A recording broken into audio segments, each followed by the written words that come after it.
and welcome to a very wet and miserable Lancaster station. So after conquering the northeast, we are now turning our attention to the northwest. And this episode, as you can see by the title, is we are going to be exploring the Furness Line. So yeah, looking forward to this. This will take me all the way up to Barrow in Furness. And I'm going to do it in a very similar style to what I did with my Penistone Line video, where I'm just doing the continuous journey and then just picking out bits on each station along the way. So that'll be more of an audio commentary video. But a few of you liked that style last time, so I'm going to do it again. But nonetheless, welcome once again as we go down the line, as we explore the Furness Line.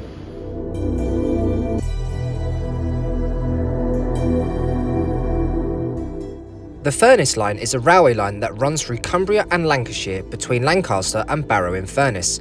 It was opened in stages between the years of 1846 and 1857, giving it a length of 28 miles, which plays host to 10 railway stations, with plenty of extraordinary views to match. The first station of Lancaster opened as Lancaster Castle in 1846 and is one of the principal stations on the West Coast Main Line, and it is also a terminus point for trains from Carlisle.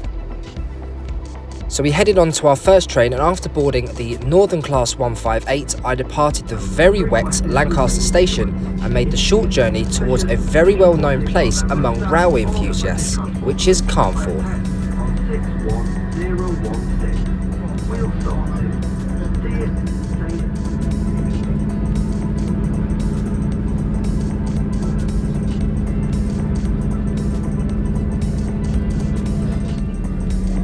Carnforth is well known for being the headquarters for West Coast Railways, and on the approach you come across a sea of maroon rolling stock and locomotives.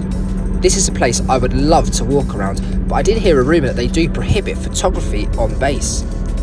On the other hand, we reach Carnforth station, and this is of an interesting design with two curved platforms.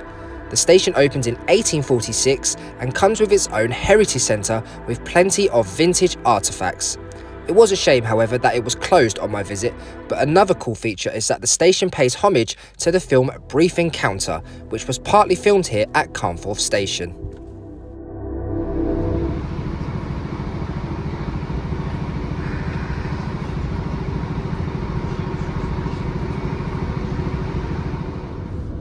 Further up the line, we reach our second stop at Silverdale, which was one of the latter stations to open in 1857, and even though it is a very charming station, it is a shadow of its historical self, as you now see.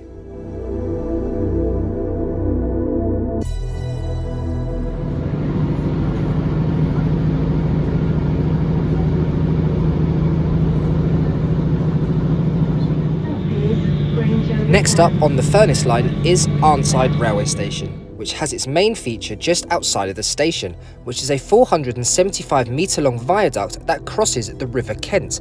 It did also undergo some restoration work to restore it back to what it seems today. However, when you look at it, the miserable weather did not deter from the coastal views, and it was still amazing and is a great feature of this particular line.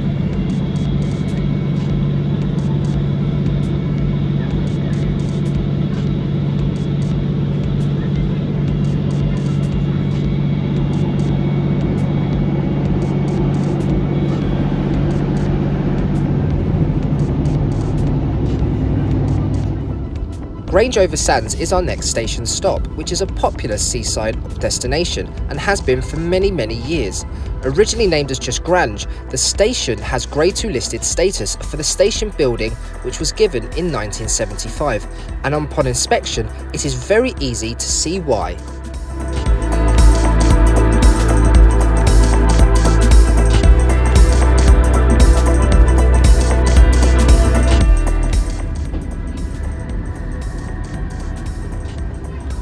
Another late opening station is Kent's Bank, which has a very quaint station building, and even though it still remains today, it is now in the ownership of private residential use.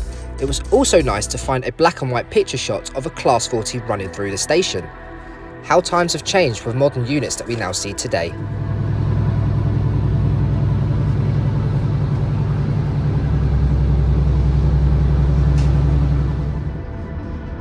Cark and Cartmel is the next station, and the station building here is of architectural interest, being constructed by the Ulverston and Lancaster Railway. A fun fact that I did find out was that the station building was once owned by the Duke of Devonshire, which came with special waiting room for the Duke's guests upon arrival.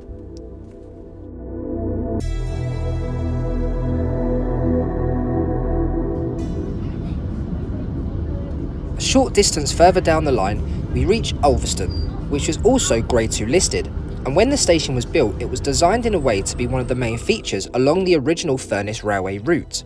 There was also a branch line here which was built in 1869, which then went to Lakeside in order to connect to steamboats over to Windermere. That branch line, however, did fall victim to the beaching axe.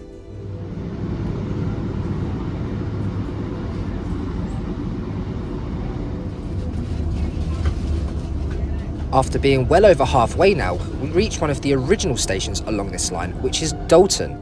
This opened in 1846 and had 3 platforms. Nowadays, however, it only has 2 that are in use, and the disused platform is now fenced off, and it's become so overgrown that it's become inaccessible to the public. The penultimate station is soon upon us as we arrive into Roose railway station. The station opened originally as Rosegate in 1851. Now, there is very little to the station in terms of its history, but it does provide useful railway connections for the local community.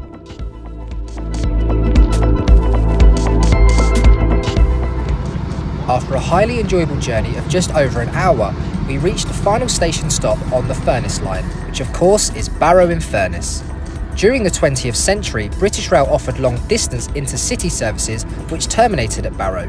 There is also a depot just outside of the station, which includes a brilliant display of semaphore signalling.